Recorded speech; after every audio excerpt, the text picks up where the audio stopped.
मध्य रेल्वेन 5 ते 7 फेब्रुवारी मजगती मुंबई विभागातल्या ठाणे दिवा जंक्शन विभागामदी 5व्या आणि 6व्या मार्गाचे अपग्रेडेशनाचे काम हातांत घेवपाचो निर्णय घेतला।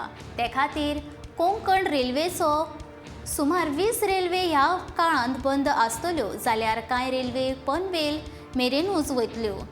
Deccan Express, Deccan Queen Express, Jalna Jan Shatabdi, Koyna Express, Panchavati एक्सप्रेसा सयत आनी कांय एक्सप्रेस रेल्वे 3 दिसां खातीर बंद आसतल्यो।